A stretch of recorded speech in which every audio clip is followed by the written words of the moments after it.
who had to make a decision about where he was going to find his next job, and he decided to go out to the Bay in California, and decided to come right back when he found another job. Currently working on a project to make an MMO out of the Warhammer 40,000 franchise called Dark Millennium at Vigil Games. Welcome to my Urbanek.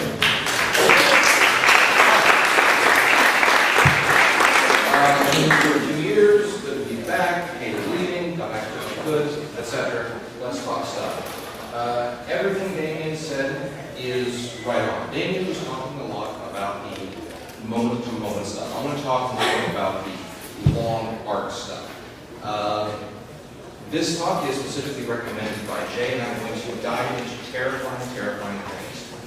We're going to talk math tonight. Feel free to call me if you need to. We'll see how it goes from there.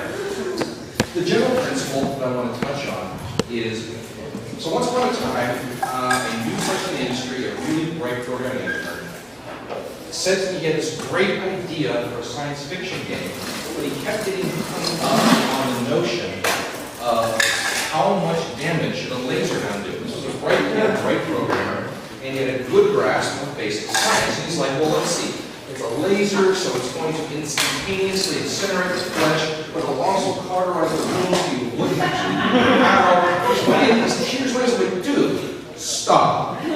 Wrong question. The right question is, what kind of movie is this? Right? What kind of movie is your game trying to feel like? Systems, mechanics, and math are as much a part of the building, the theme, and the flow, and the feel of the game as the art style is, in my opinion. There's lots of interesting ways you can draw a character, lots of ways you can animate a character, lots of ways you can have the visual effects going for a laser gun, and different ways of doing it. Different art styles have different feels, and some are right for your game, and some aren't. So, yeah, what makes games style? Different art style, different settings. Okay. Let's talk about 3 broad sweep genres, right? Survival horror. Typical survival horror game. It's all about the tension, right? From a feel sense, you should always feel your heart racing. You should always feel the threat and the danger are increasing. You should always feel you are one mistake away from death. You should take solace in the moments of pause in between the gut-wrenching character to do it right. An MMO is a different pacing, a different feel. In an MMO, you want to tangibly feel yourself constantly getting better. You want to feel everything around you increasing in challenge with you, but everything you already beat. Once you beat the 82 levels, you want to smash it beneath your mighty boot of doom. Action games. I'll call God of War as being one of the penultimates. In God of War, you tend to not fight new enemies so much as you fight more enemies, and upgraded enemies.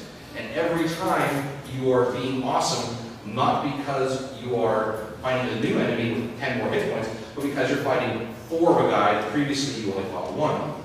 It escalates and it escalates. How do we do this? So I'm going to show you a bunch of different charts, and what's important is all of these charts were generated by very, very slight tweaks to a few central equations. I built a whole interactive spreadsheet thing, which I was going to be showing, but as one of my girlfriend, that was moronic. So instead of making that spreadsheet available to download to something that Jay will tell me to put it in. Okay, somewhat visible. Survival horror.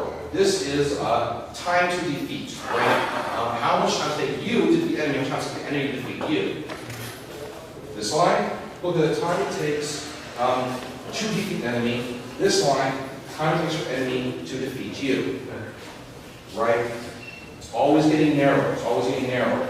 Your ability to defeat them is getting a little bit harder as the game goes on. They're offering you different enemies, different kinds of challenges. The challenge is always growing greater.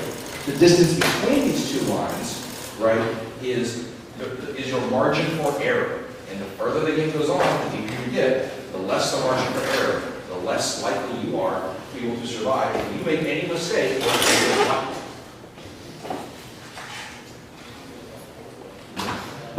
this looks like it's the same picture. Okay, well, it's the same term, so it's wrong. In an MMO, what the curve's going to look like is a little bit different. An MMO curve is what we should be seeing here, if I had to start my slide, is the time to defeat line for you defeating enemies is going to increment subtly because, frankly, I mean, every gamer does things a little differently. I think it's something because, frankly, as you gain levels, you're gaining more new cool powers. And I want the combats to last a little bit longer so you get to see more of your cool powers. So if I give you 3 powers that are able to work together, you actually have a chance to use them together against this new enemy you fought before he dies. What's important is the time it takes for them to defeat you is probably also angling up at a slightly higher angle to give you the chance to do that. We'll get a standard deviation later, if I have time. And these are the exact same chart times. Okay, fine, whatever. Yeah, anyway. So those charts were generated by these, right? DPS. This is not labeled. I so failed. No. This is vanilla oil, right? So these 2 charts are vanilla oil. So this is what I was talking about. It's a curve, it's not straight. Why is it a curve? That's very important. It's a curve because you always want it to be harder for a player to get over their weight class the higher up they go. If it was a straight line, that means that it's always easier for you to fight 2 levels above you, fight 3 levels above you. It's harder for us to control the pace at which you do it. If this line of the DPS we expect you to be doing each level is curving up, that means that we can be tuning the survivability to be assuming a higher level, which means that you as a player can never easily move up above the weight class you want you to be at, but it's always super powerful to move below. Does that make sense? And on the same notion, right, survivability works the same way. Because your player DPS is curving up, we also are curving up the DPS curving up, we curve up the survivability of the enemies you face. Again, the steeper this curve is compared to the curve of DPS, the harder and harder it is to actually take out an enemy. Which yields the things. Okay? So, tools people can use for analysis. There's a simple concept called the standard deviation. I think I actually have, right, okay. Standard deviation is a mathematical tool which, so in Star Wars movies, when C-3PO says to hand, the chance of finding an asteroid field are approximately whatever, 1. Somewhere in the back, thank you, somewhere in the back, if that were real, standard deviation would be involved. What it really comes down to is there are ways to, there's a variance number. So you see when you have your damage number on your weapon in WoW, that it does between 100 and 200 points of damage. And you see when you start to factor in that you can do plus 10% damage because of your stats, and plus 15 because of your weasel power, and 17 because you're a special species, right? You start to build a range of probable outcomes. There are mathematically findable points of variance in that range which are meaningful.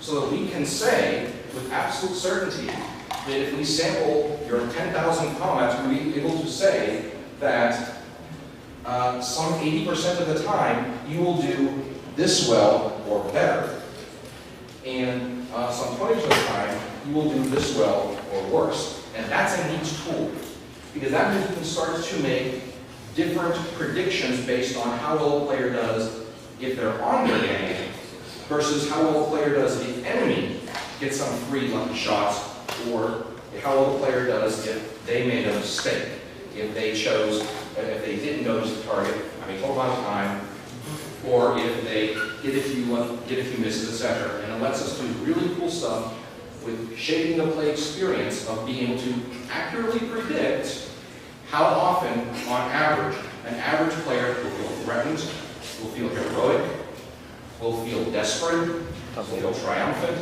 and it's shaping that experience predictably, mathematically, over the long run, which lets us reinforce all the resonance stuff they become.